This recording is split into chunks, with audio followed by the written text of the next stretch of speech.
Parimat tervist sulle, armas Valguse kanali vaataja. Ja tere tulemast.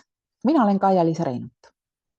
Ja täna on mul sulle üks selline mõtisklus ühe inimese poolt, kes kirjutas, ja selles mõttes on see väga hea meeldetuletus, mis puudutab meditatsiooni, palveid hommikuti või üldse selle tegemist igal hommikul sellise hea rutiinina.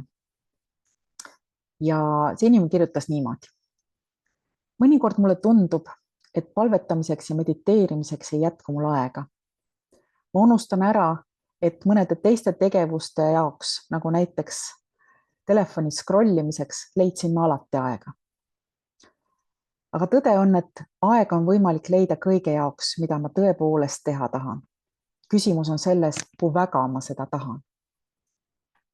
Kui ma alustasin palvetamise ja meditatsiooni rutiini, planeerisin sellele esialgu vähe aega.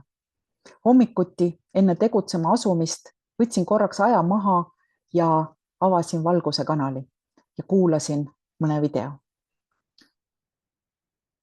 Aga kui pausidest ja meditatsioonist sai harjumus, pikenes sellele kuluva aeg märkamatult, ilma et ma isegi seda tähele panin. See muutus minu päeva lahutamatuks osaks.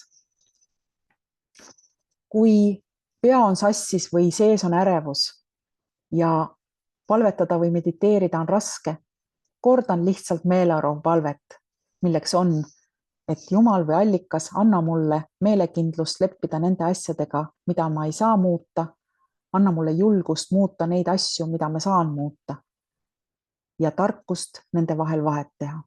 Või siis meie isa palvet, et need tegelikult katavad kõik minu vajadused.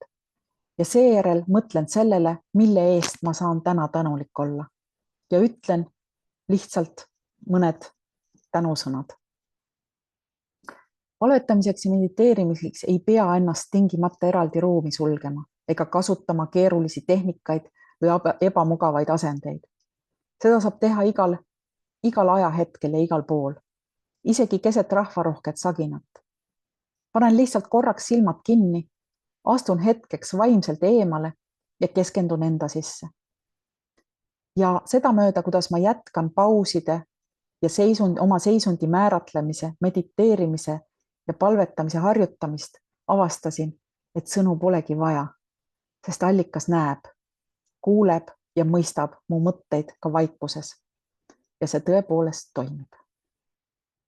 Nii et lihtsalt väike inspiratsiooni allikas sulle. Kohtumiseni.